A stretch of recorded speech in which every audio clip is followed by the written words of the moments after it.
Magandang gabi mga masters, bali ngayon po ay 8 videos po ma-upload ko po sa aking YouTube channel. Tama nga mga masters, 8 videos nga po ma-upload ko. Yon, what's up mga masters? Nandito na naman tayo sa panibagong araw, panibagong kabanata na naman ang pagsasama-samahan natin ngayon guys.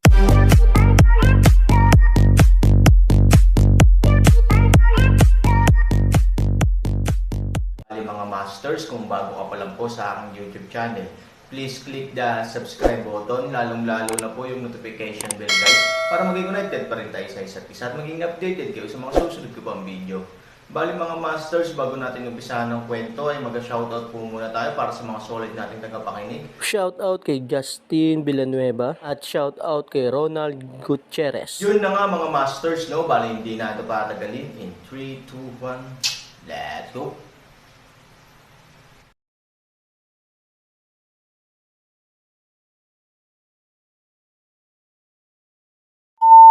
Haha, isang napakasamang ngiti, ang boses ay napakaliit, ngunit ang presensya ng pagtawa, ang lahat ng pamamanhid ng anit, ang gulugad ay cool. Nakaupo doon na nakayuko, ang itim na chin ni Ye Shijon ay patuloy na umiikot sa kanyang katawan, na nagmumukha sa kanya na isang demonyo. Bigla siyang tumangala sa lahat, na may malamig na ngiti sa labi. Ang titig na ito, gayunpaman, ay kasing lamig ng kay kamatayan. Natigilan ang lahat. Hindi pa sila nakakita ng ganoong sitwasyon, lalo na noong nangyari kay Ye Shijon, brush biglang naging madilim na anino si Ye Shijon. Sa sumunod na segundo, halos lahat ay hindi nakaaninag. Boom! Ang attic pillar sa likod ng Fu Mei ay biglang umungol, at nasaan ang isang figure sa orihinal na posisyon kung saan nakatayo si Fu Mei. Tanging ang haligi, Fu Mei bibig dumuradugo, ang buong tao halos himatayan. Ngunit hindi siya maaaring mawalan ng malay, dahil sa oras na ito ay may higit na kakilakilabot kaysa sa pagkahimatay ay nangyayari sa kanya, iyon ay, kamatayan. Ang malaking kamay ni Ye Shijon ay halos walang awang nakadikit sa kanyang leeg, kaya hindi lang siya makahinga, ngunit nararamdaman din niya na ang lahat ng nasa pagitan ng kanyang leeg ay diretsyong madudurog. Natigilan si Fu Tian. Sa susunod na segundo, tumakbo siya, sinisigawan si Ye Shijon, sinusubukang hilahin ang kanyang kamay. Gayunpaman, sa sandaling nakilala ko ang kamay ni Ye Shijon, si Fu Tian ay ganap na natigilan. Nasaan ang kamay? Ito ay malinaw na isang bar na bakal. Kahit anong pilit niya, hindi pa rin gumagalaw ang mga kamay ni Ye Shijon. Ilang sundalo din ang sumugod para tumulong, ngunit hindi lang nila inalis ang kamay ni Ye Shijon, napabuntong hininga pa sila dahil sa hininga ni Ye Shijon. Napakalakas ng puwersa, kahit malakas para makaramdam ng kababaan. Hindi maisip ni Fu Tian si Ye Shijon. Kahit na si Fu Tian mismo ay hindi isang napakalakas na dalubhasa at ang tanging patriarka na may pinakamahinang paglilinang sa tatlong pamilya, ang payat na kamelyo ay mas malaki rin kaysa sa kabayo. Ang Aaron ay talagang hindi nagkakahalaga ng pagbanggit sa harap ng pervert na iyon, ngunit para sa karamihan ng mga tao, ang Fu Tian ay isang mabuting kamay. Gayunpaman, si Ye Shijon, na ilang araw lamang pagkatapos ng kanyang pagkawala, ay nagawang maabot ang antas sa kanyang sarili. Paanong hindi niya hahayaang mabigla si Fu Tian? Ang lalaking ito ay nawawala ng maraming araw. Ano bang pinagdadaanan niya? Gayunpaman, ngayon, malinaw na hindi ito ang oras para pag-isipan ito ni Fu Tian. Sa unti-unting paghina ng pakikibaka ni Fu Mei, alam niyang kung hindi niya ililigtas ang mga tao, mawawala ang buhay ni Fu Mei. Bagamat si Fu Mei ay mayabang at tinatrato ang kanyang sarili bilang isang lingkod nitong mga nakaraang araw, sa anumang kaso, palagi niyang tinutulungan ang kanyang pamilya, at ngayon ay kailangan niya ang kapangyarihan ng pamilyang Ye.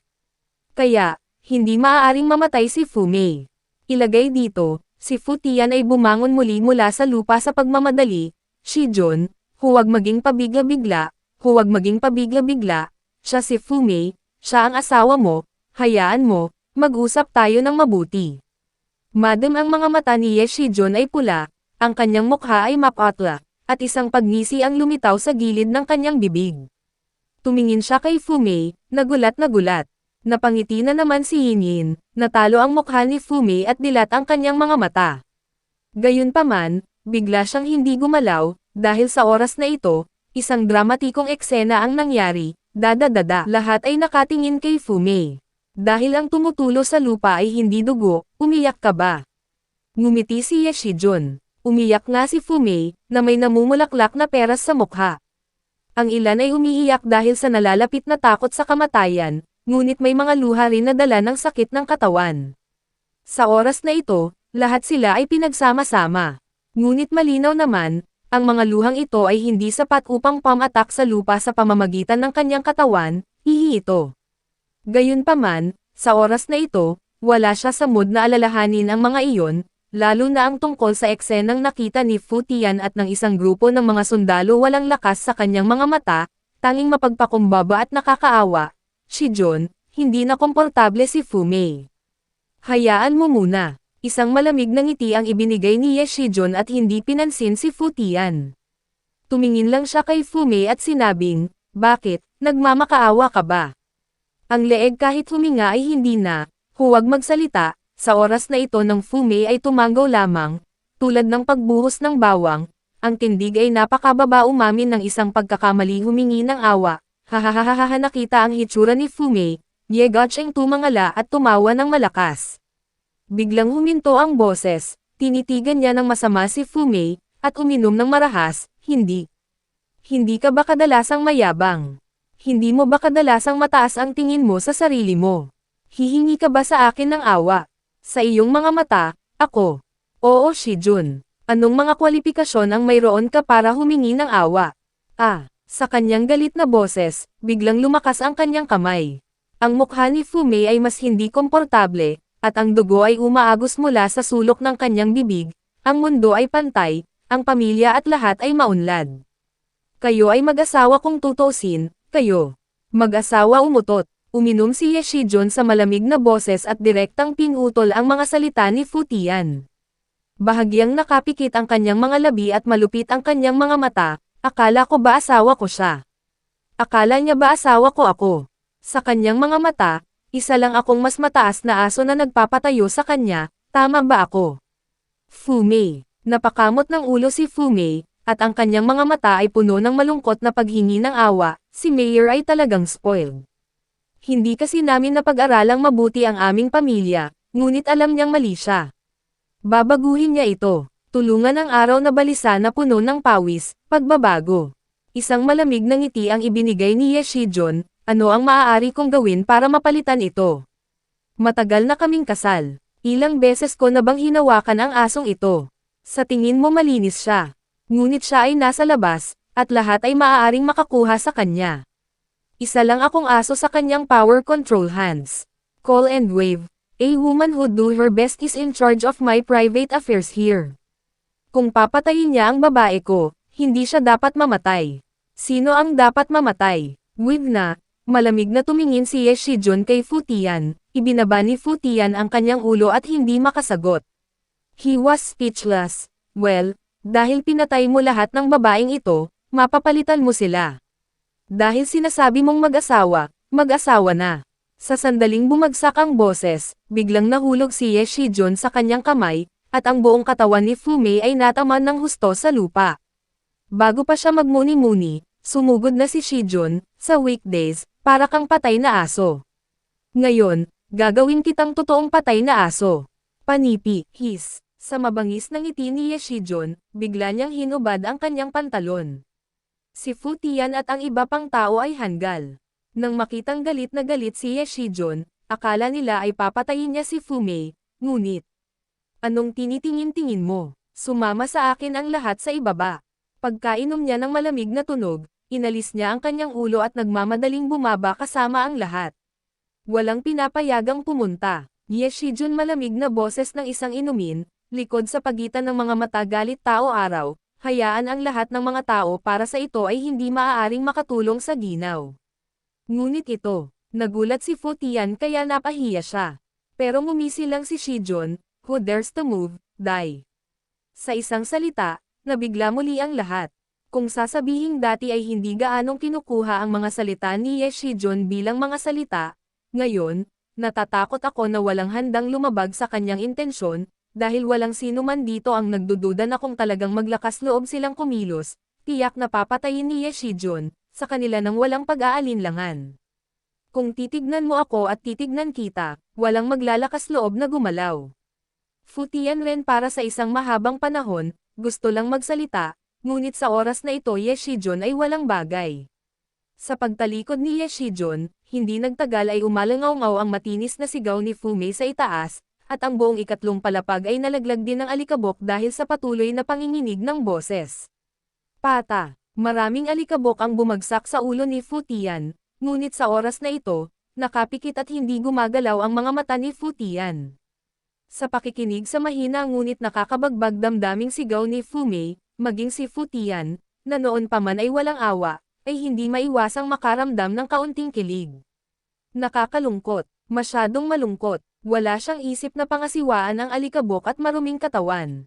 Sa oras na ito, kahit na hindi tinutulungan ni Fu Mei ang kanyang pamilya, maaawa siya dahil sa sigaw na ito. Sunod-sunod ding ibinaba ng ibang mga kawal ang kanilang mga ulo, isa-isang tumahimik, ngunit halo-halo ang kanilang mga puso. Nakaramdam nga sila ng simpatiya para kay Fu Mei dahil sa sigaw na ito, ngunit sa parehong oras ay medyo nabigla sila.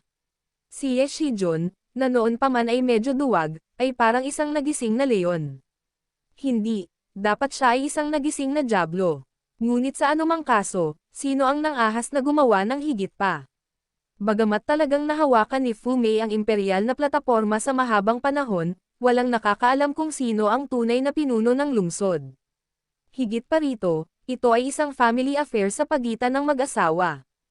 Paano sila makikialam? Kaya lang, masyadong malupit ang mga ganitong paraan. Sa harap ng lahat, ang ganitong malupit na ugali ay sumisira hindi lamang sa katawan ni Fu Mei, kundi pati na rin sa lahat ng kanyang panloob na dignidad. Sa taas, pero ngayon parang naglalaro ng unggoy. Ako ay isang babae, ngunit hinayaan ko ang aking mga lalaki na bantayan ang aking mag-asawa. Ano man ito, maaari nitong tumibok ng buo at lubusan ang puso ng isang babae, lalo na ang isang napakarangal na babae tulad ni Fu Mei. Ang katawan at isip ay pinarurusahan, ngunit gayon nga. Ngunit sa panahong ito niya, bukod pa sa patuloy na pagpatak ng luha sa sakit at kahihiyan, tiisin ang nakakabaliw na pag-aalsa ni Ye Shijun, ano kaya? Hindi ko alam kung gaano katagal pagkatapos noon, ang malungkot na sigaw ay naputol paminsan-minsan, at ang sakit ni Fu Mei ay umabot sa sukdulan, gumagala sa pagitan ng patuloy na pagkawala ng malay at paggising sa sakit. Sa isang sampal, biglang sinampal ni Ye Shijun ang mukha niya. Ang sampal na ito ay napakabigat, halos sa isang iglap hayaan si Fu Mei kalahati ng dalawa ay pula at namamaga, halos makomatose si Fu Mei ay sobrang masakit na fan, bahagyang iminulat ang kanyang mga mata. Tignan mo, ano ang pinagkaiba mo sa isang patay na aso? Hindi ba't ganyan ang ugali mo? Ano naman, sanay ka na ba? Kalimutan mo na, dapat sanay ka na sa sinabi ni Ye Shijun na may mabangis ng ngiti. On ang mukha ni Fu Mei. Bumuhos ang mga luha sa kanya, ngunit ang mga bagong luha ay patuloy pa rin sa agos sa pamamagitan ng isang mabangis na Ye Shijun. I love you, you are treasure. Basura lang ang tinatapakan ko sa pako. With that, inilayo ulit ni Ye Shijun ang mga paa niya sa mukha niya. Tapos binawi niya. Tapos tumalikod siya at tumingin kay Fu Tian, kasama ngumisi, ano? Hindi mo pa ba binubuksan ang iyong mga mata? Panipi, iminulat ni Fu Tian ang kanyang mga mata, puno ng kahihiyan ang kanyang mukha, ngunit hindi siya nagangat ng tingin, ibinaba lamang ang kanyang ulo. Binalay kita para makatulong sa pamilya mo. Hindi ka masyadong masaya na tulungan si Tian, di ba?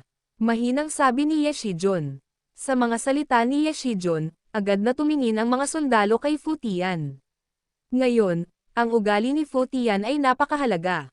Nang marinig ni Fu Tian ang talumpati, siya nakasimangot at nagmamadaling tumangala, hindi ko sinasadya iyon. Ngunit ang problema ay si Fu Mei ang nagtataguyod ng iyong pamilya. Malamig na ngumiti si Ye Shijun, ngunit ang kanyang mga mata ay patuloy na nakatitig kay Fu Tian. Mabuti para kay Fu Mei na tumulong sa kanyang pamilya, ngunit siya rin ang manugang ng pamilyang Ye. Paano ang iyong asawa at asawa? How can we manage more? Napangiti si Fu Tian at nagpaliwanag. Nakangiting sinabi ni Ye Shijon, sige, may gagawin ako para sa akin. Yun na nga mga masters, no? Bali panibagong kabanata na naman yung natapos natin ngayong gabi. Muli, maraming salamat po